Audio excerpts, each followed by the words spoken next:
오늘은 세상의 빛이신 예수님이라는 제목으로 함께 말씀 나누겠습니다. 인간의 조상 아담의 범죄 이후로 세상은 죄와 죽음의 그림자 아래에서 출구를 찾지 못하는 사망의 땅이 되었습니다.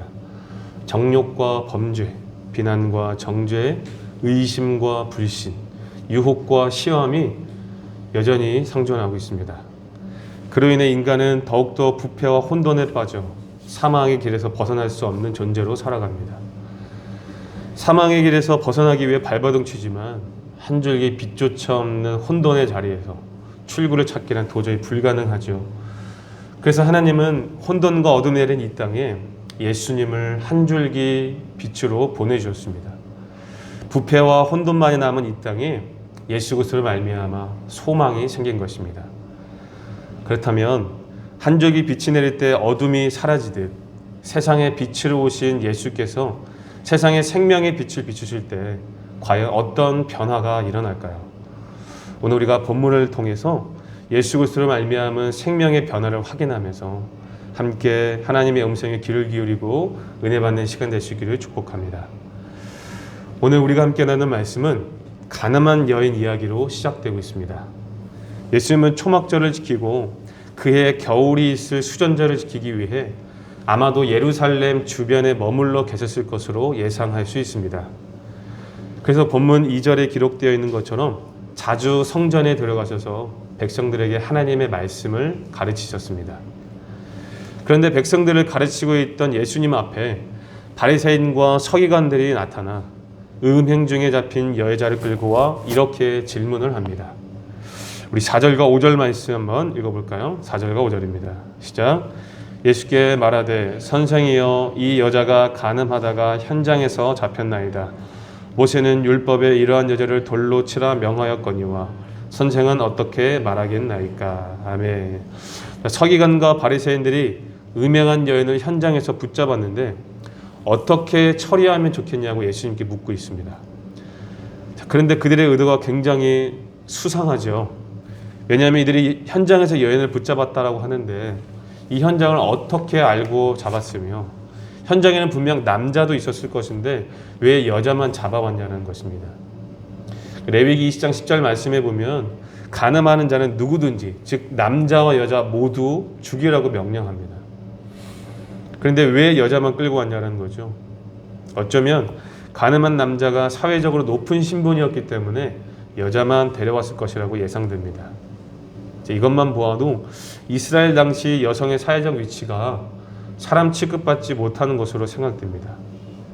그런데 더욱더 이상한 것은 그들이 이 여자를 이 예수님께 데리고 왔다는 것입니다. 예수님은 그 현장의 목격자도 아니었고 여자를 심판할 권한도 없습니다. 그럼에도 불구하고 그들이 예수님께 여자를 데려온 이유가 무엇입니까? 6절에 기록되어 있듯이 예수님을 고발하기 위함입니다. 그렇죠? 만약 예수께서 간음한 여인을 율법대로 돌로 쳐 죽이라고 명령을 한다면 당시에는 로마 총독만이 사형 선고를 내릴 수 있었기 때문에 로마법에 저촉됩니다. 반면에 돌로 치지 말라고 하면 율법을 어기는 상황이 되는 것이지요. 로마법을 어기면 로마법으로 고소하고 율법을 어기면 율법으로 고발하기 위해 예수님께 여자를 데리고 온 것입니다. 그래서 그들의 의도대로라면 예수님은 어떤 대답을 해도 곤란한 상황에 처하게 되죠. 그렇다면 이제 예수님은 이들의 공격에 어떻게 대처하셨는지 확인해 볼까요? 6절부터 8절까지 읽어보도록 하겠습니다. 시작. 그들이 이렇게 말하면 고발할 조건을 얻고자 하여 예수를 시험하여 미러라. 예수께서 몸을 굽히사 손가락으로 땅에 쓰시니 그들이 묻기를 맞이 아니하는지라. 이에 일어나 이르시되 너희 중에 죄 없는 자가 먼저 돌로 치라 하시고 다시 몸을 굽혀 손가락으로 땅에 쓰시니. 아멘.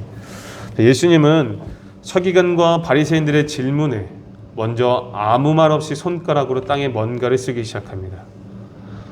성경은 예수께서 무엇을 쓰셨는지 기록하지는 않죠. 그런데 예수님이 손가락에 이것을 땅에 몇 번을 쓰십니까? 6절과 8절에 한 번씩 2번 땅에 무엇인가를 쓰셨습니다. 예수님의 이러한 행동은 구약에서 하나님이 이스라엘 백성들에게 2번이나 직접 글을 써주신 것을 떠오르게 합니다. 그것이 무엇일까요? 네, 십계명입니다. 출애굽기 32장의 말씀에 보면 십계명을 받으러 올라간 모세가 내려오지 않자 이스라엘 백성들이 금송아지를 만들어 우상 숭배하는 장면이 나옵니다.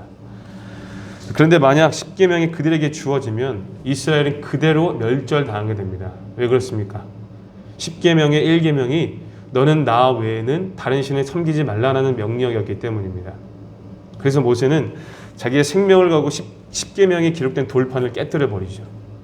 그리고 그 이후에 모세의 생명을 건 중보로 인해 이스라엘 백성들이 하나님의 긍휼을 입게 됩니다. 하나님께서 용서해 주신 것이죠. 그래서 우리는 이 사건을 통해 하나님의 인애, 헤세드를 확인할 수 있다고 우리가 배웠습니다. 기억나실 거예요. 그리고 그렇게 금송아지 사건이 정리되고 시간이 지나 모세가 다시 한번 시내산에 올라가 십계명을 받게 됩니다. 그렇죠?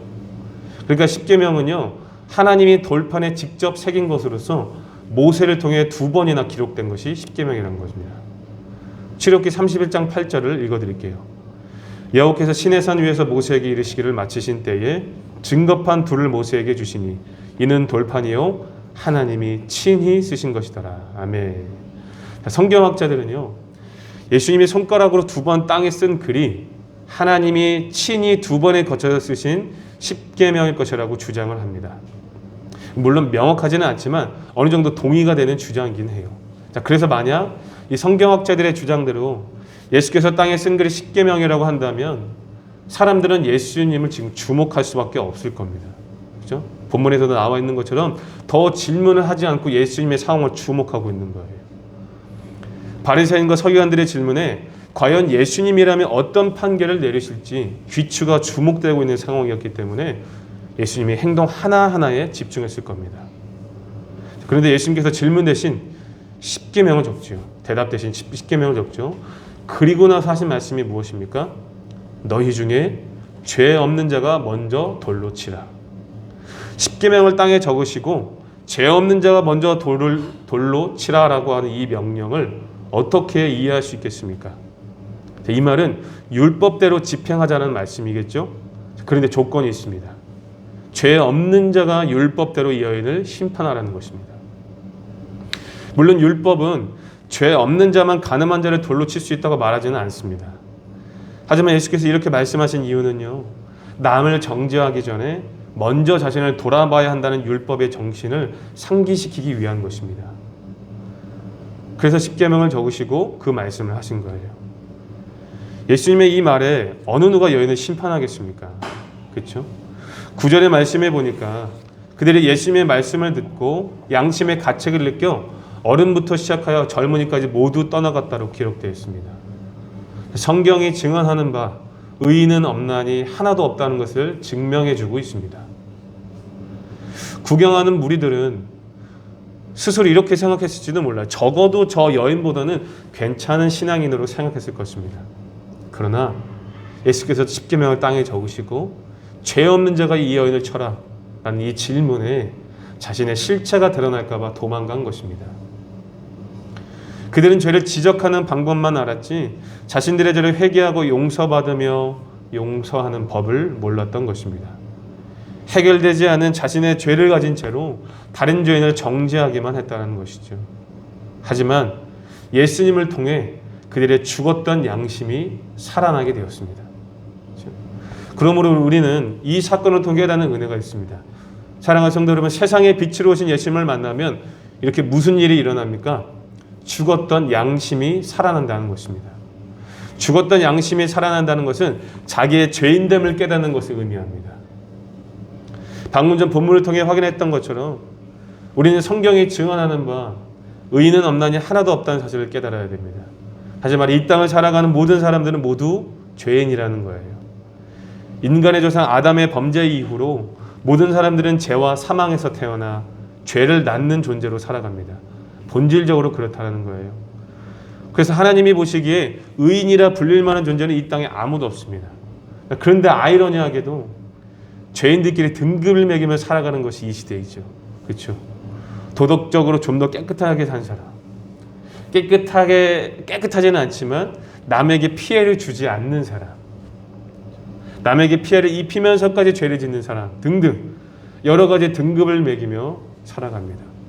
그리고서는 정죄하는 자리에 앉아 자기보다 더 죄를 지은 사람을 심판하고 판단합니다. 마치 똥 묻은 개가 겨 묻은 개를 나무라는 격이죠. 사실은 똑같은 존재들인데 남들보다 좀 더 도덕적인 그 행위 때문에 누군가를 정죄하는 자리에 있다는 겁니다. 근데 여러분, 남들보다 좀 더 도덕적이라고 하는 우리의 행위가 우리의 존재 자체를 변화시키지는 못합니다. 왜 그렇습니까? 반드시 이 땅에 살아가는 모든 사람들은 죄를 지으며 살아가기 때문이에요. 본질적으로 죄에서 자유할 수 없는 존재라는 겁니다. 그런데 우리는 너무나 쉽게 다른 사람을 정죄하는 실수를 범합니다. 하지만 예수께서 우리의 내면에 빛을 비추시면 죽었던 우리의 양심이 살아나게 됩니다. 우리가 하나님 앞에 얼마나 죄인이며 누구보다 하나님의 은혜가 필요한 존재인지를 깨닫게 된다는 거예요. 성도 여러분, 예수님을 인격적으로 만나셨을 때의 기억을 한번 떠올려 보실 수 있길 바랍니다. 저 같은 경우는 학창시절에 예수님을 인격적으로 만났는데 한 3시간인가 4시간 정도 회개만 했던 기억이 나요. 제가 그렇게 기억력이 좋은 편은 아니거든요. 그런데 기억이 잘 나지 않은 어린 시절에 지은 죄까지 생각이 나서 얼마나 회개했는지 모릅니다. 시간이 가는 줄도 모르게 나중에 눈 떠서 시간을 확인해보니까 막 3, 4시간이 지나가 있는 거죠. 나름 죄 안 짓고 잘 살았다고 생각했는데 내가 얼마나 죄를 많이 지었고 하나님 앞에 형벌받아 마땅한 존재인지를 깨닫게 된 거죠. 누굴 만나니까요? 예수님을 만나니까요. 이처럼 진리의 빛은 이성과 양심을 구원하여 인간을 참 인간됨으로 이끕니다. 다시 말해 예수께서 우리에게 진리의 빛을 비추시면 우리 안에 있는 더러운 죄가 드러나고 죄인이라는 인간의 본질을 깨닫게 된다는 거예요. 그런데 성도 여러분, 이 죄인이라는 본질을 깨닫는 것이 얼마나 큰 은혜인지 아십니까? 왜냐하면 자기의 죄인됨을 깨달아야 비로소 예수님의 십자가와 보혈이 내게 효험이 되기 때문입니다. 여러분, 여전히 누군가를 정죄하는 자리에서 자기의 의를 내세우며 살면 절대로 예수님의 십자가와 보혈은 우리에게 효험이 되지 않습니다. 마태복음 9장을 보시면요, 예수께서 세리와 죄인들과 함께 식사하는 장면이 나옵니다. 그렇죠? 근데 바리새인들이 예수님을 향하여서 너희들은 왜 저 세리와 죄인들과 밥을 먹느냐라고 지적하자 예수님이 뭐라고 말씀하셨습니까? 건강한 자에게는 의인이 쓸데없고 병든 자에게야 쓸데있다. 내가 의인을 부르러 온 것이 아니라 죄인을 부르러 왔다라고 말씀하셨습니다. 예수님은 의인이 아니라 죄인을 부르기 위해 이 땅에 오셨다는 거예요. 예수님의 십자가의 보혈은 죄인들을 위한 것입니다. 죄인들을 정죄하고 자기의 의를 드러냈던 바리새인들은 예수님의 십자가를 경험하지 못했어요. 반면에 자기의 죄인됨을 깨닫고 예수님을 붙들면 그분의 십자가와 보혈이 주는 은혜를 깊이 경험할 수 있는 것입니다. 그러므로 우리가 있어야 할 자리는요, 정죄하고 심판하는 자리가 아니라 이 가늠한 여인처럼 죄인의 자리에서 용서받아야 할 자리라는 것을 깨달아야 됩니다. 그래야 예수님의 십자가가 나를 위한 십자가가 되고 예수님의 보혈이 나를 위한 보혈이 되는 것입니다. 만약 계속해서 자기를 내세우고 누군가를 정죄하는 자리에 있다면 예수님의 십자가와 보혈은 내게 아무런 효험이 되지 않습니다. 죄인의 자리에서 예수님을 바라볼 때에 십자가의 은혜가 비로소 내게 진정한 효험과 은혜로 다가올 수 있습니다. 그러므로 사랑하는 성도 여러분, 정말 혹시라도 누군가를 정죄하고 자기의 의로 신앙하는 모습들이 있었다면 예수님을 더 깊이 묵상하실 수 있기를 바랍니다. 예수께서 우리의 내면의 진리의 빛을 비추사 죽었던 우리의 양심을 살리시고 죄인됨을 깨닫게 해달라고 간구하실 수 있기를 바랍니다. 그래서 예수님의 십자가와 보혈이 주는 은혜의 효험을 깊이 경험할 수 있기를 예수님의 이름으로 축복합니다. 다시 우리가 본문으로 돌아와서 본문의 내용을 이어가겠습니다. 무리들이 떠나간 그곳에 이제 예수님과 가늠한 여인 2사람만 남게 됐죠. 자, 그렇다면 가늠한 여인을 심판할 사람은 누구만 남게 된 겁니까? 예수님만 남게 된 거죠. 그리고 예수님이라면 이 여인을 심판하기에 충분한 권세를 가지신 분이라는 것을 우리가 너무나 잘 알고 있습니다. 하지만 예수님은 이 여자를 정죄하지 않으셨습니다. 어떻게 말씀하셨는지 10절과 11절 한번 읽어보겠습니다. 10절과 11절입니다. 시작. 예수께서 일어나사 여자 외에 아무도 없는 것을 보시고 이르시되 여자여 너를 고발하던 그들이 어디 있느냐 너를 정죄한 자가 없느냐 대답하되 주여 없나이다. 예수께서 이르시되 나도 너를 정죄하지 아니하노니 가서 다시는 죄를 범하지 말라 하시니라. 아멘. 모두가 떠나간 그곳에 예수님이 여인을 어떻게 부르고 계십니까? 여자여라고 부르십니다. 근데 이 여자여라는 말은요, 헬라어로 귀네라는 단어로서 소위 귀족 여인들을 높여 부르는 단어였습니다. 그러니까 당시 여성들의 최고로 존중하는 호칭이 바로 이 귀네, 여자여라는 말이었다는 겁니다. 그런데 이 호칭을 예수님이 누구에게 사용하고 계십니까? 가늠한 여인에게 사용하고 있습니다. 바리새인과 서기관들, 그리고 그 자리에서 구경하던 무리들은 가늠한 여인을 이렇게 대하지 않았어요. 율법을 범한 사람, 죽여야 할 삶이라고 여겼기 때문에 그렇게 대할 이유가 없겠죠. 하지만 예수님은 여자여라고 부르시며 하나님의 자비와 사랑이 필요한 존귀한 사람으로 부르고 계십니다. 그러므로 예수님이 여자여라고 말씀하신 것은 심판자인 예수님이 이 여인을 정죄하지 않으시고 이미 사랑으로 품으시며 용서하신 것과 같습니다. 그러면서 하신 말씀이 무슨 말씀입니까? 여자여 너를 고발하던 그들이 어디 있느냐라고 묻죠. 그때까지 여인은 고개를 숙이고 모든 운명은 심판자인 예수님 손에 맡겼을 것입니다. 그런데 그 심판자가 너를 고발하던 자가 어디 있느냐라고 물으니까 주위를 확인한 여인이 뭐라고 합니까? 주여 고발하던 자가 없나이다 라고 대답합니다. 이 말을 들은 예수님이 뭐라고 대답하세요? 나도 너를 정죄하지 아니하노니 가서 다시는 죄를 범하지 말라라고 말씀하십니다. 지금 그 자리에 유일하게 심판할 사람으로 남아 계신 예수님께서 여인을 용서하시며 사랑으로 품어주고 계신 겁니다. 자, 그렇다면 이 사형에 처할 범죄를 저질렀음에도 불구하고 예수님이 여인을 용서하신 이유가 무엇일까요? 그 이유가 무엇입니까? 이것이 바로 예수님이 이 땅에 오신 목적이기 때문입니다. 사실 율법에 의하면 아무도 죄의 책임으로부터 자유할 자가 없습니다. 그래서 여인을 정죄하던 무리들도 떠나간 것입니다. 그렇죠?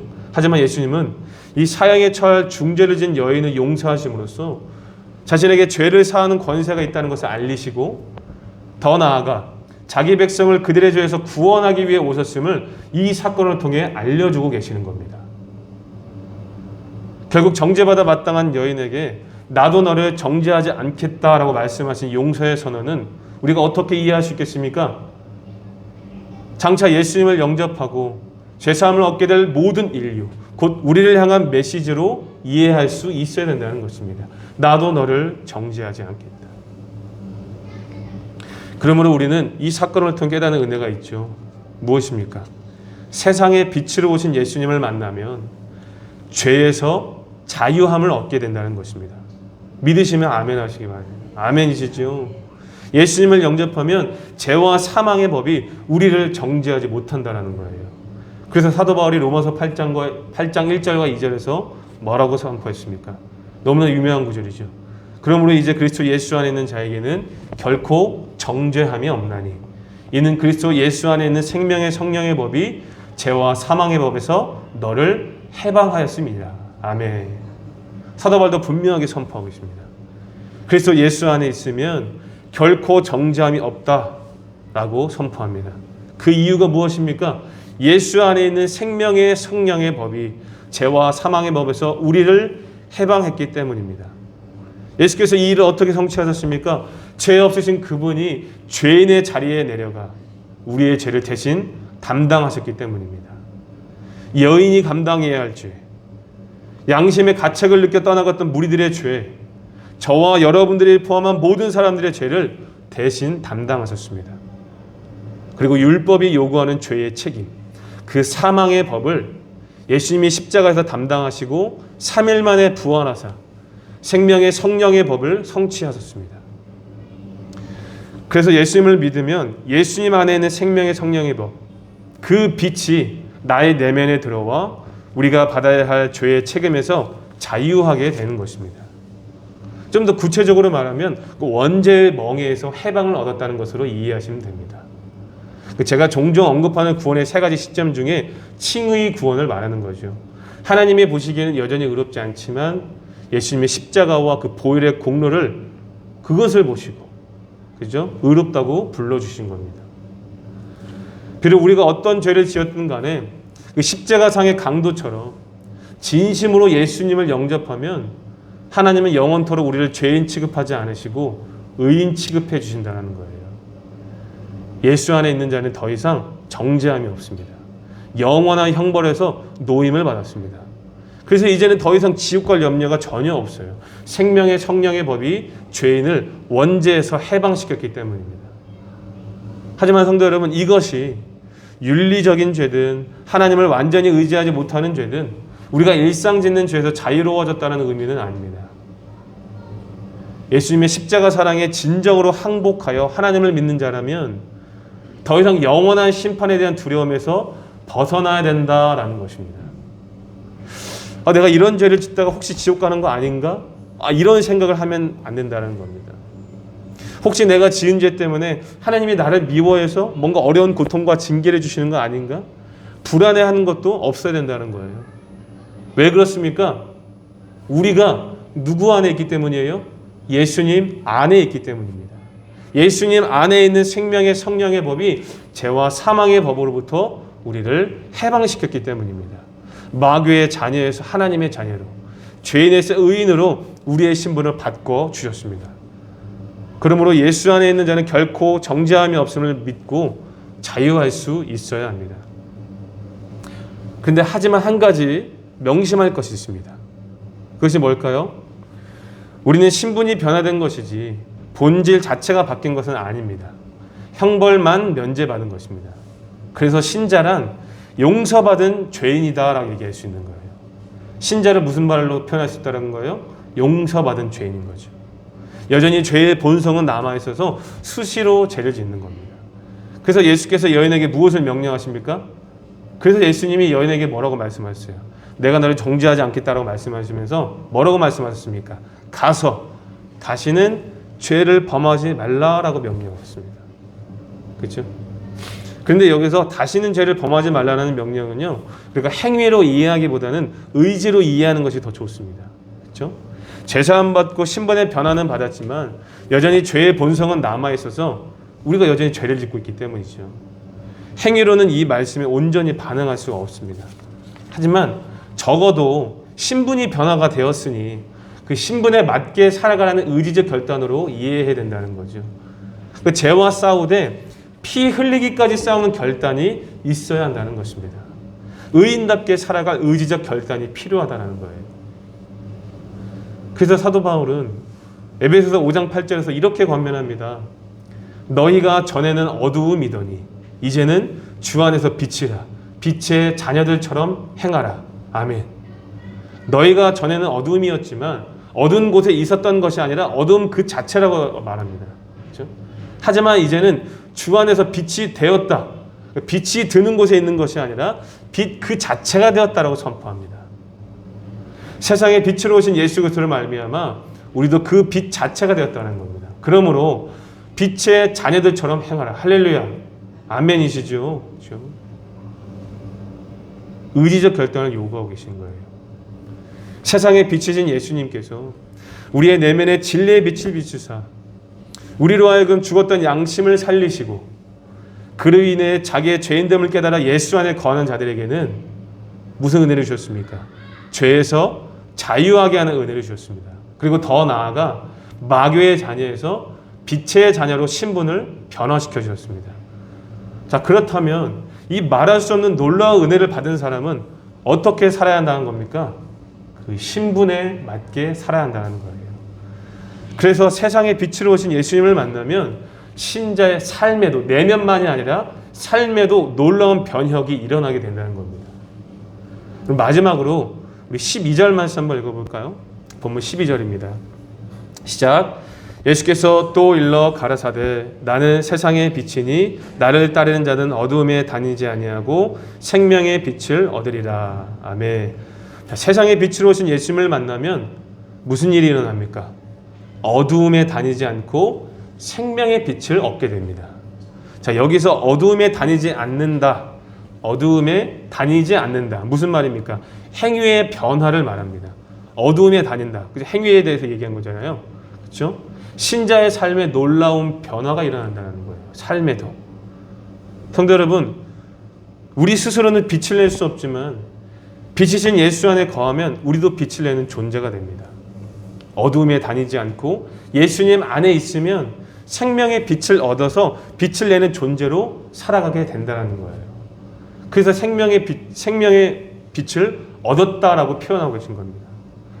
그래서 예수님을 영접한 신자가 생명의 빛을 얻게 된다는 것은 이렇게 이해할 수 있겠죠. 여러분, 창세기 1장을 한번 떠올려 볼까요? 창세기 1장을 보시면 혼돈하고 공허하며 흑암만이 있었던 그곳에, 그렇죠? 빛이 임하시자 창조가 시작된 것을 우리는 확인할 수 있습니다. 그렇죠? 이처럼 세상의 빛으로 오신 예수께서 우리 안에 임하시면 혼돈과 공허함이 사라지고 우리의 삶에 재창조의 역사가 일어나게 된다는 겁니다. 그렇죠?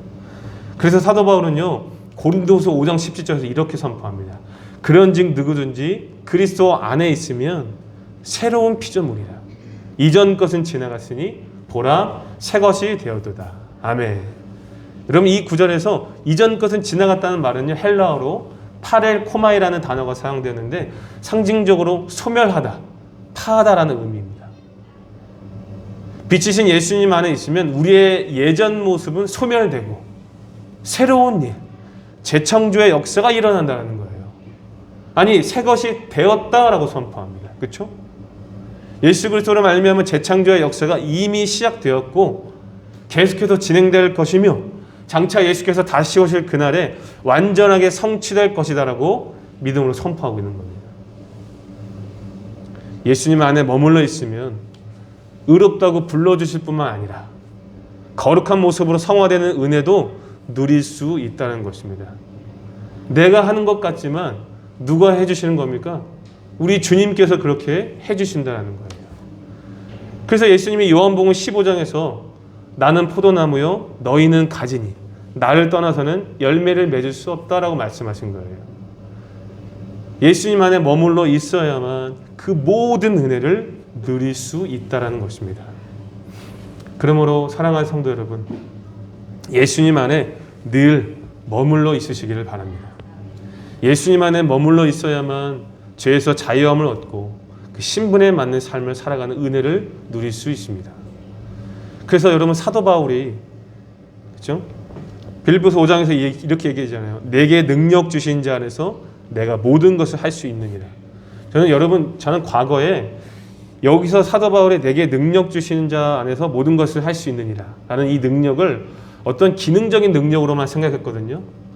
근데 제가 복음에 대해서 깊이 묵상하고 오늘 본문에 대해서 생각해 보니까 내게 능력 주신 자 안에서 모든 것을 할 수 있느니라 라는 구절에서 이 능력은 어떤 기능적인 능력이 아니라 예수 안에 있을 때에 죄에서 자유할 수 있는 능력, 예수 안에 있을 때에 어두움에 다니지 않는 능력, 즉 생명의 성령의 범으로 말미암은 그 능력으로 이해하게 되었습니다.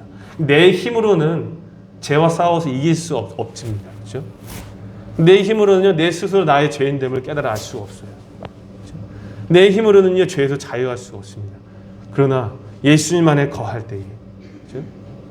그분의 생명의 성령의 범으로 말미암은 그 능력이 우리로 하여금 죽었던 양심을 깨우는 능력을 주시고 죄에서 자유할 수 있는 능력을 주시고 예수 안에 있을 때 어두움에 다니지 않은 그 능력을 우리에게 주신다는 거예요.